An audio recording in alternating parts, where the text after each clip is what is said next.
Dear students, আজিৰ ভিডিঅ'ত আমি আলোচনা কৰিম আজি মৰিগাঁও ডিষ্ট্ৰিক্টত হৈ যোৱা নৱম শ্ৰেণীৰ ছ'চিয়েল ছায়েন্সৰ কুৱেশ্যন পেপাৰটি।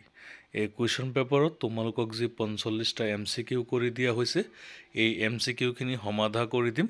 গতিকে সকলোৱে ভিডিঅ'টি শেষলৈ চাবা আৰু ভিডিঅ'টো লাইক, কমেণ্ট আৰু শ্বেয়াৰ কৰিবা। চেনেলটো যদি ছাবস্ক্ৰাইব কৰা নাই এতিয়ালৈকে তোমালোকে ছাবস্ক্ৰাইব কৰি দিয়া। এতিয়া ব'লা ভিডিঅ'টি ষ্টাৰ্ট কৰোঁ।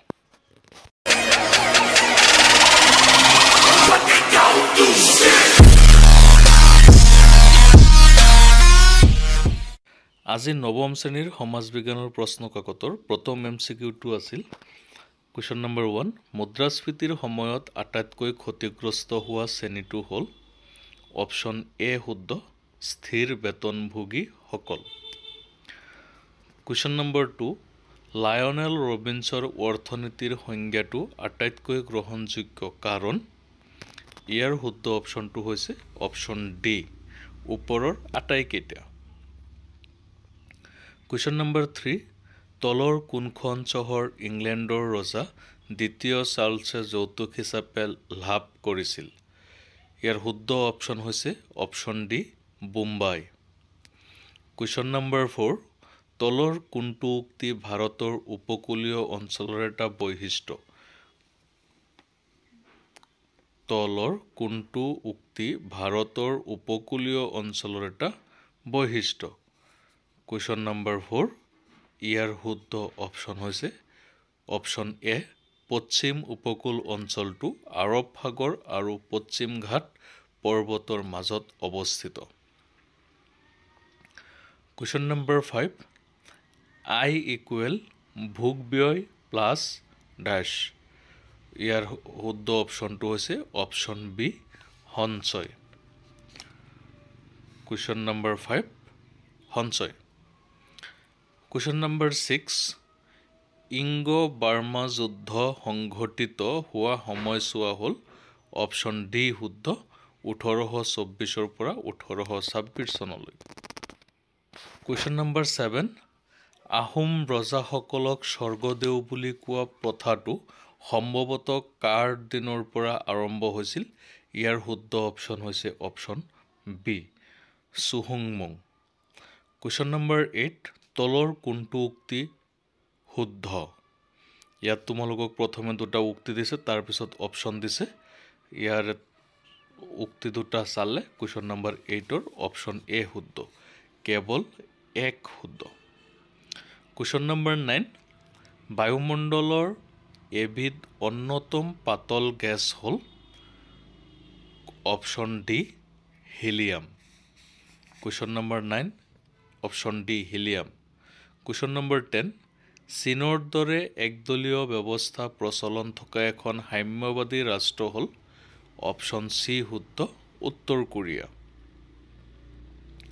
কুৱেশ্যন নম্বৰ 11, কোনজন আহোম স্বৰ্গদেৱে ব্ৰিটিছক প্ৰথমে অসমলৈ নিমন্ত্ৰণ জনাইছিল? কুৱেশ্যন নম্বৰ 11ৰ শুদ্ধ অপশ্যন বি, গৌৰীনাথ সিংহ।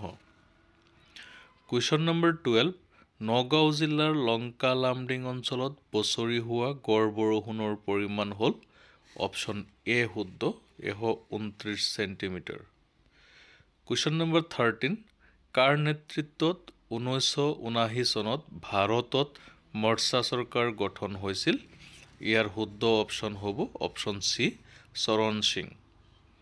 কুৱেশ্যন নম্বৰ 13ৰ শুদ্ধ অপশ্যন চি, চৰণ সিং। প্ৰশ্নত যিবিলাক চিন দিয়া আছে তোমালোকে সেইবিলাক নাচাবা, মই কোৱাখিনিহে চাবা। এইটো কোনোবা ছাত্ৰ বা ছাত্ৰীয়ে দিয়া প্ৰশ্ন হয়। তাৰপিছত কুৱেশ্যন নম্বৰ 14, তলৰ কোনজন শাসকক একনায়কত্ববাদী শাসক হিচাপে জনা যায়? ইয়াৰো শুদ্ধ অপশ্যন হৈছে অপশ্যন চি। কুৱেশ্যন নম্বৰ 15, যুক্তৰাষ্ট্ৰীয় চৰকাৰৰ এটা গুণ হ'ল? কুৱেশ্যন নম্বৰ 15, ইয়াৰ শুদ্ধ অপশ্যন ডি, বিভিন্ন বৈচিত্ৰ্যৰে ভৰা বিশাল দেশত যুক্তৰাষ্ট্ৰীয় চৰকাৰ বেছি উপযোগী। কুৱেশ্যন নম্বৰ 16, পাইক প্ৰথা সম্পৰ্কে তলৰ কোনটো উক্তি শুদ্ধ? 16ৰ শুদ্ধ অপশ্যনটো হৈছে অপশ্যন ডি, ওপৰৰ আটাইকেইটা।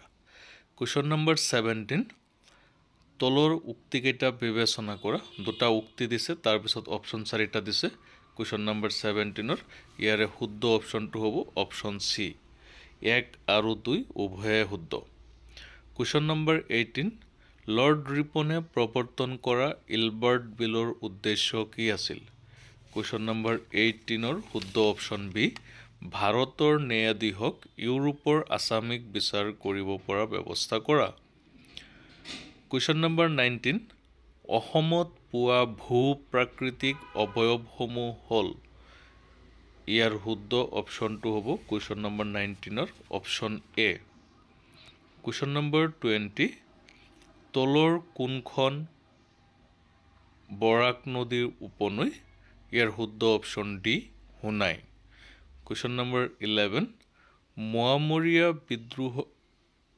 কুৱেশ্যন নম্বৰ 21 মোৱামৰীয়া বিদ্ৰোহৰ ফলাফলসমূহ হ'ল কুৱেশ্যন নম্বৰ 21 ইয়াৰ শুদ্ধ অপশ্যন ডি তাৰপিছত কুৱেশ্যন নম্বৰ 22 তলৰ কোন চাৰিখন জিলা BTADৰ অন্তৰ্গত 22ৰ শুদ্ধ অপশ্যন হৈছে বি কোকৰাঝাৰ চিৰাং বাক্সা আৰু ওদালগুৰি কুৱেশ্যন নম্বৰ 23 আহোম ৰজাই কলীয়া ভোমোৰাক প্ৰদান কৰা উপাধিটো হ'ল অপশ্যন এ শুদ্ধ প্ৰতাপ ভল্লভ কুৱেশ্যন নম্বৰ 24 তলৰ কোনজন ব্যক্তিয়ে পানীমোৱা বিদ্ৰোহৰ নেতৃত্ব লৈছিল ইয়াৰ শুদ্ধ অপশ্যন সি পানীমোৱা কুৱেশ্যন নম্বৰ 25 প্ৰত্যেকজন মানুহে দিব লগা হোৱা জনমুৰি কৰক দৰঙত কোৱা হৈছিল অপশ্যন এ শুদ্ধ জুহাল কৰ কুৱেশ্যন নম্বৰ 26 তলৰ কোনখন ৰাষ্ট্ৰ ভাৰতবৰ্ষৰ সীমাৱৰ্তী নহয়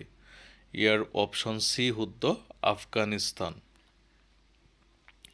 কুৱেশ্যন নম্বৰ 27 চিৰসেউজীয়া উদ্ভিদ দেখিবলৈ পোৱা যায় সেইবোৰ অঞ্চলত য'ত শুদ্ধ অপশ্যন হৈছে এ বাৰ্ষিক বৰষুণৰ পৰিমাণ 200 চেণ্টিমিটাৰতকৈ বেছি আৰু বাৰ্ষিক গড় উত্তাপ 25 ডিগ্ৰী চেলচিয়াছৰ পৰা 27 degree Celsius question number 28 Asiatic society of Bengal নামৰ আলোচনীত অসম সম্বন্ধে প্ৰবন্ধ লিখা ইংৰাজ বিষয়াজন হ'ল অপশ্যন ডি শুদ্ধ মেজৰ জেনকিন্স তাৰপিছত আছে কুৱেশ্যন নম্বৰ 29 কোনখন আইনে ইংলেণ্ডৰ চৰকাৰক পোনপটীয়াকৈ ভাৰত শাসন কৰাৰ ক্ষমতা দিছিল ইয়াৰ শুদ্ধ অপশ্যন এ ভাৰত চৰকাৰ আইন 1958 কুৱেশ্যন নম্বৰ 30 ব্ৰিটিছ শাসনকালত খাগৰিজান জিলাৰ সদৰ ঠাই আছিল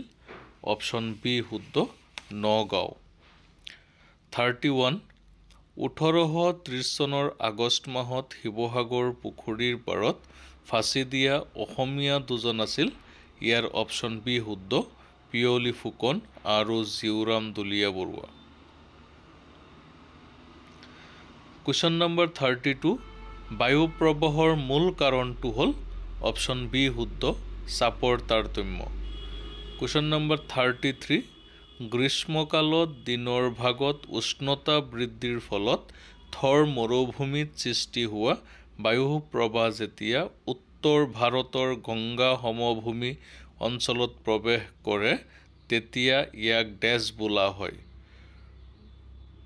অপশ্যন বি শুদ্ধ লু কুৱেশ্যন নম্বৰ 34 মায়ামৰা হৈছে এখন ডেছ সত্ৰৰ নাম খালী ঠাইত হ'ব অপশ্যন এ বৈষ্ণৱ সত্ৰৰ নাম কুৱেশ্যন নম্বৰ 35 উত্তৰৰ হিমালয় পাৰ্বত্য অঞ্চলৰ বৈশিষ্ট্যৰ ক্ষেত্ৰত তলৰ কোনটো উক্তি শুদ্ধ অপশ্যন ডি শুদ্ধ ওপৰৰ আটাইকেইটা কুৱেশ্যন নম্বৰ 36 লৰ্ড লিটনে প্ৰৱৰ্তন কৰা কুখ্যাত প্ৰেছ আইন 1878ৰ এটা লক্ষ্য হ'ল ইয়াৰ অপশ্যন চি শুদ্ধ ভাৰতীয় আঞ্চলিক ভাষাত প্ৰকাশিত কাকতৰ ওপৰত পুনৰ বাধা নিষেধ কৰা তাৰপিছত কুৱেশ্যন নম্বৰ 37 শুদ্ধ উত্তৰটো বাছি উলিওৱা আৰু বাচিলে তোমালোকৰ শুদ্ধ অপশ্যন হ'ব option D question number 37 correct option হৈছে অপশ্যন ডি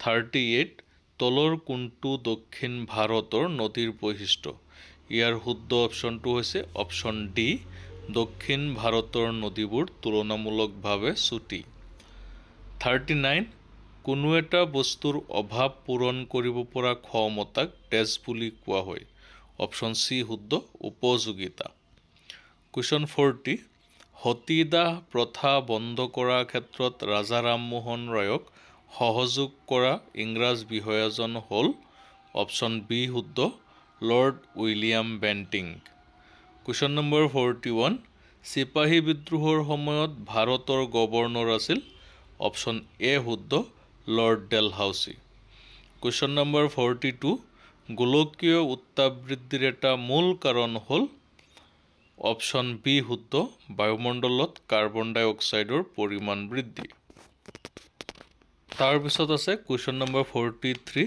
তলৰ কোনটো অৱয়ব হিমবাহৰ দ্বাৰা সৃষ্ট অপশ্যন বি শুদ্ধ ইউ আকৃতিৰ উপত্যকা কুৱেশ্যন নম্বৰ 44 সমুদ্ৰতলিত ডাঙৰ ভূমিকম্পৰ ফলত সৃষ্টি হোৱা শক্তিশালী ঢৌক ডেছ বোলে অপশ্যন সি শুদ্ধ সুনামি 45 বন্দে মাতৰম গীতটিৰ ৰচক হ'ল অপশ্যন এ শুদ্ধ বংকিম চন্দ্ৰ চট্টোপাধ্যায় এইখিনি তোমালোকৰ MCQ আছিল MCQৰ এনসাৰখিনি মই কৰি দিছোঁ বাকি তোমালোকৰ পৰীক্ষা কেনেকুৱা হৈছে কুৱেশ্যন পেপাৰখন কেনেকুৱা আছিল এই সম্বন্ধে তোমালোকে কমেন্টত এহাৰ লিখিবা নেক্সট পৰীক্ষাৰ কাৰণে শুভেচ্ছা থাকিল ধন্যবাদ